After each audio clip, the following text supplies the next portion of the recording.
Hey guys and gals, Aunt Diane here.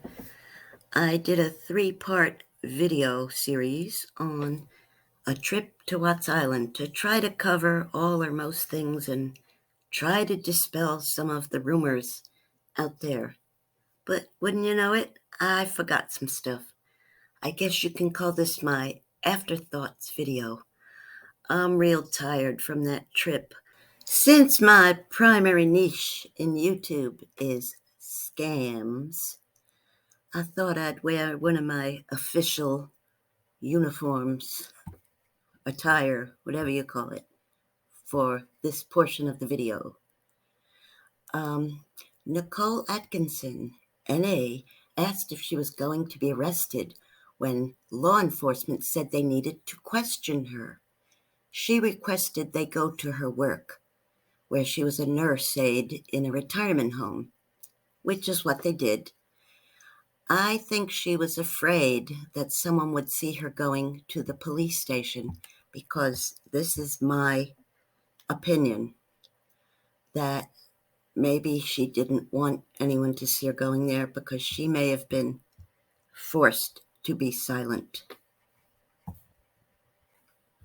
In this section, I'm going to talk about things that happen by chance that affect other things, and this is in no way blaming anybody. An example of this is that on 9/11, many people were late for work and thus did not make it up to their office in the Twin Towers that day on time for the horrible events that happened. That was a good thing in their case. Regarding Chris and Shanann, maybe if they did not move to Colorado, Shanann and her beautiful babies would still be alive. We don't know that, but maybe. If Shanann did not convince Chris to change the job from the auto mechanic to Anadarko because she said he had carpal tunnel syndrome, and then he agreed and said, yes, I have it. Maybe if he didn't switch jobs, he wouldn't have met Nicole Kessinger, unless she was stalking him and arranged to get a job at the mechanic's front desk. Please do not take what I say as victim bashing, because it is certainly not. In victimology, psychologists and other experts, of which I am not, will discuss cause and effect. Cause doesn't always mean blame. One thing I'm going to say is, why was Bella's hair kept so short? Because it had trouble growing? Because in North Carolina, both little girls' hair finally had a chance to grow without such frequent haircuts like they had in Colorado, and they both looked healthier than usual. Now, I am not 100% blaming this on the MLM, although I've seen many people that are in MLMs show these traits. Why is it that some must have the best of everything, especially when they can't afford it? Why isn't good enough good enough? It's common knowledge that when people start out modestly and build from there, they tend to appreciate things more. Why fake a lifestyle to try to impress people? Too many videos on YouTube, as well as the news, are very one-sided because some people don't read what is called the discovery documents. The DA said all they had was a theory. Chris's full confession in the Wisconsin prison did not really make sense. So why did everyone believe him? Yet they didn't believe him when he said anything in his own defense. Cindy Watts did not hate Shanann. Okay, she was frustrated with her on many occasions. Cindy and Jamie, the sister of Chris, first got alarmed when Shanann and Chris decided to dress up as Power Rangers for Jamie's son's birthday party. Chris forgot the helmets at home, so Shanann made him drive back home 3 hours to get the helmets, then 3 hours back to the party. Chris was afraid of making waves with Shanann because they had recently had a disagreement, and when Chris stuck up for himself, Shanann pushed him out the front door of the house and locked him up for the night, even though he was paying the mortgage. By the way, I sincerely doubt that Chris's sister Jamie was jealous of Shanann. She was educated, beautiful, and had a great job. Why were Bella and Cece put to bed at 6:30 p.m. every evening until 6:30 a.m. the next morning, and their rooms were locked? And they were given Tylenol, and I have heard Benadryl, but I do not know if that was every single night. Shanann was following a program called Baby Wise, which a lot of pediatricians do not recommend, but other people said she wasn't really following Baby Wise the way it was supposed to be followed. Why did the friendship end between Shanann and Gina Dietz? I've heard that they just stopped speaking to each other. I do not know what the disagreement was about. And we can all say, I'm nosy and whoever is nosy, but these things need to be investigated in a murder investigation. Not that Gina Dietz did anything, but she may have been able to, shed some light on what was going on. It is said that she did want the dog Dieter back, but the dog ended up with Shanann's family back in North Carolina, which I think is great because, they were familiar with the dog, and, they kind of wanted part of who was in Shanann's life. So I'm happy for the dog. Gina Dietz did feel bad after Shanann passed away with her babies. And there was a picture of her somewhere on the internet at a candlelight vigil with her own children. So, she still cared about Shanann, but they had a parting of the ways. She was even a bridesmaid in Shanann's wedding. Might have been the maid of honor, but I'm not sure. But I know she was in her wedding. But, things happen between friends. You drift apart, or there could have been a big disagreement. But Gina was very sad, as was her family, after the horrible events. Which leads me to the fact that just because some people don't like many of the things Shanann did and how she treated people sometimes, it does not mean they were victim blaming. They do not think that she deserved what happened to her. I don't know a human being on earth that thinks she deserved that. And if there is someone out there, I sure as hell wouldn't talk to them. Being related to a victim does not make someone totally honest or saintly. And with that, we should all understand that when somebody is going through grief, they may say things that are not reasonable, and they're going to be very defensive of their family. That's a normal reaction. But it should be taken with a grain of salt by people who are not directly in their family. Also, being related to a criminal does not make someone else evil or a liar. I'm talking about Chris's parents, any close friends of his that said he was always a nice guy, and his sister and family.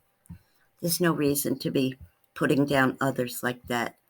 Jeffrey Dahmer and a whole bunch of other horrible criminals out there, you don't hear them saying bad things about their parents, do you? And why wasn't Chris Watts drug tested or get a psych evaluation? And if he did, why wasn't it in the discovery documents? That's public information. Law enforcement and the DA, of course, they're all paid by taxes from citizens. They have a right to know. Nick and Amanda Thayer, who actually temporarily kept Dieter until he went to North Carolina to be with Shanann's family. The Thayers did an interview stating that they felt betrayed and they were, shocked after the fact. Oh, God, we let him stay at our house Tuesday night, and our daughter's room was right across the hall. Of course, nothing happened, but that could be a scary thought. I could see somebody definitely getting scared about that. By the way, how do we know if someone's telling the truth when they say that they were romantic with Chris, they met Chris, had an encounter, whatever crap? The man who said they had a gay relationship together, the lady who said she met him on a dating app and he was real rough with sex with her. Could be true, maybe not. Will we ever know? I don't know. Who went through Shanann's office, rummaging through everything, leaving it a total disaster? Who did that? One of the bloodhounds detected a scent from the nearby Steeple Rock Drive house where one of Shanann's friends lived. This friend was rarely mentioned before. Her name is Christine, no relation to Christina from Hawaii or anybody else. Christina since sold the house and hasn't been heard from since. It was believed it was some sort of a safe house, and there's suspicion that N.A., Nicole Atkinson, was there, but they weren't sure about that, but they're pretty sure that they saw Nick Jr., his car in front of the house. I'm sure that Chris Watts is now full of regret about many things. Hopefully the spell that NK left on him has worn off. There may be a reason why he's not speaking up on what really happened. He may be afraid that himself, his family, or any other loved ones might be harmed by whoever it is telling everybody to be quiet. He would have to come out with the truth, but then he would have to maybe get some protection for others. There's also a possibility that he is embarrassed by some of the things that happened. Chris said that very dark things happened at Nicole Kessinger's house.